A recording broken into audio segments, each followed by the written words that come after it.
Hello dear, today we are learn about physics class 11 NCERT example number 5.12। आज हम देखने वाले हैं लॉ ऑफ मोशन का लास्ट एग्जाम्पल में हमसे क्या पूछा गया है और हमें क्या गिवन है, आइए हम देखते हैं। हमारे पास यहाँ पर 2 किलोग्राम का क्या है, वुडन ब्लॉक है जो अभी कहाँ पर स्टैंड है, ये फ्लोर के ऊपर, और जो फ्लोर का जो बेस है वो इतना स्ट्रॉन्ग नहीं है। ओके, अब हमने क्या किया कि जो 2 किलोग्राम का जो वुडन ब्लॉक था इसके ऊपर मैंने रख दिया 25 किलोग्राम का एक सिलेंडर। ओके, 25 किलोग्राम का जो सिलेंडर है वो मैंने यहाँ पर स्टैंड कर दिया।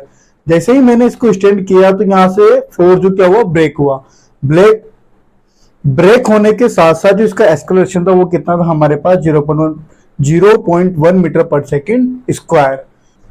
हमसे इस एग्जाम्पल में पूछा गया है कि what is action of the block on the floor, यानी कि ब्लॉक का एक्शन क्या होगा फ्लोर के ऊपर, बिफोर एंड आफ्टर। सेकंड हमसे पूछा गया है identify the action and reaction of the block. That's clear. अब हम क्या करते हैं, यहां पर जो हमारे पास वुडन ब्लॉक है हम इसका एक फ्री बॉडी डायग्राम बनाते हैं। डायग्राम आपको यहां पर शो हो रहा होगा, फ्री बॉडी डायग्राम। ये हमारे पास क्या है, 2 किलोग्राम का एक ब्लॉक है, वुडन ब्लॉक अभी कहां पर है, इक्विलिब्रियम में। दैट्स ओके, ठीक है। इसका जो वेट होगा वो कहां होगा, वर्टिकल डाउनवर्ड डायरेक्शन में। जो वेट होगा वो क्या होगा, W = M/G, यानी कि 20 न्यूटन डाउनवर्ड डायरेक्शन में। अब आपको पता होगा कि बॉक्स कहां है अभी, यहां पर इक्विलिब्रियम में, तो इसका एक्सेलरेशन नहीं है। That's clear. तो इसको बैलेंस कौन कर रहा होगा, इसका नॉर्मल फोर्स को मैं यहां पर R से रिप्रेजेंट कर रहा हूं ताकि आपको 20 इस न्यूटन में और उस न्यूटन में आपको डिफरेंस शो हो जाए। That's clear, okay. तो अब हम देखते हैं यहां पर, तो 20 न्यूटन को कौन बैलेंस कर रहा है हमारा यहाँ पर, नॉर्मल। तो यहां पर हो जाएगा हमारे पास, या तो हम इसको इस तरीके से रिप्रेजेंट कर लें, 20 न्यूटन इस तरीके से हम रिप्रेजेंट कर लें, तो हमारे पास जो नॉर्मल है वो क्या हो गया, R = 20 Newton. That's clear. Next हम बात करते हैं ब्लॉक और सिलेंडर के लिए। जैसे ही मैंने ब्लॉक के ऊपर सिलेंडर को इंसर्ट किया तो फ्लोर क्या हो गया, ब्रेक हो गया। ब्रेक होने से कहां गया, वो डाउनवर्ड डायरेक्शन में आ गया, जिसका एक्सेलरेशन कितना है हमारे पास, 0.1 मीटर पर सेकेंड स्क्वायर।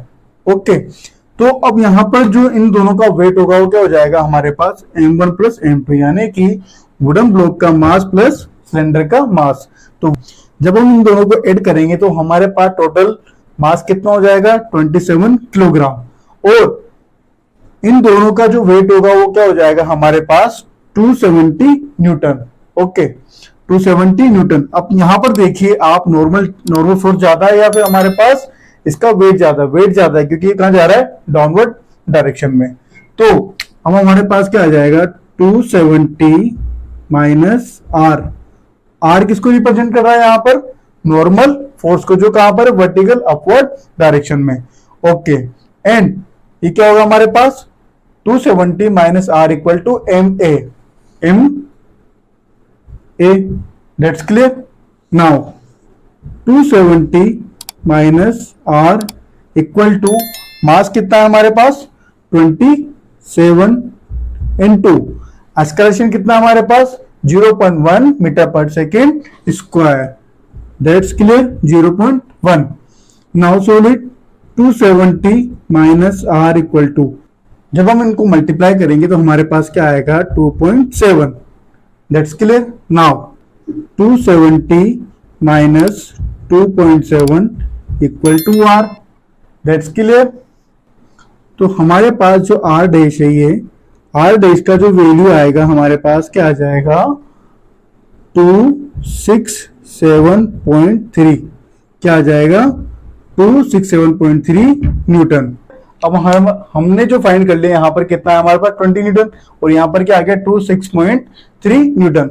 और हमसे क्वेश्चन में पूछा गया है कि इनका एक्शन और रिएक्शन क्या होगा। अब आप देखिए, आपने पढ़ा होगा Newton third law of motion के अकॉर्डिंग, अगर हम किसी ऑब्जेक्ट पर 50 न्यूटन का फोर्स अप्लाई कर रहे हैं, लेट सपोज मैं इस बोर्ड पर क्या कर रहा हूं, 50 न्यूटन का फोर्स अप्लाई कर रहा हूं, तो बोर्ड भी मुझे कितने न्यूटन का फोर्स रिएक्शन में अप्लाई कर रहा होगा, 50 न्यूटन का। That's clear. तो अब हम यहां पर देखते हैं वुडन ब्लॉक में। वुडन ब्लॉक में जो यहाँ पर 20 न्यूटन का फोर्स अप्लाई हो रहा होगा डाउनवर्ड डायरेक्शन में, कहां पर, डाउनवर्ड डायरेक्शन में, तो इसका जो ग्रेविटेशनल फोर्स है वो भी कहां अप्लाई हो रहा होगा, वर्टिकल डायरेक्शन में, यानी कि एक्शन का रिएक्शन होगा। नेक्स्ट हम बात करते हैं वुडन और सिलेंडर के लिए। तो यहां पर जो हमारे पास टोटल वेट कितना है 270 न्यूटन, कहां पर है, डाउनवर्ड डायरेक्शन में, तो ग्रेविटेशनल फोर्स इस पर भी कितना अप्लाई हो रहा होगा 270 न्यूटन अपवर्ड डायरेक्शन में, यानी कि एक्शन का रिएक्शन। और हमने पढ़ा था थर्ड लॉ ऑफ मोशन के अकॉर्डिंग ये क्या होता है हमारे लिए, बैलेंस फोर्सेस होते हैं। That's clear. आई होप आपको एग्जांपल अच्छे से समझ में आया होगा। और ये हमारा आज का लास्ट एग्जांपल था, तो आपको बेटर तरीके से समझ में आया होगा। जिन्होंने अगर अभी तक भी हमारे चैनल को सब्सक्राइब नहीं किया है तो फटाफट से इस चैनल को सब्सक्राइब कीजिए, जिससे आपको और अच्छी से अच्छी एनसीईआरटी के एग्जांपल्स मिलते रहेंगे। Thanks watching for this video. मिलते हैं नेक्स्ट वीडियो के अंदर।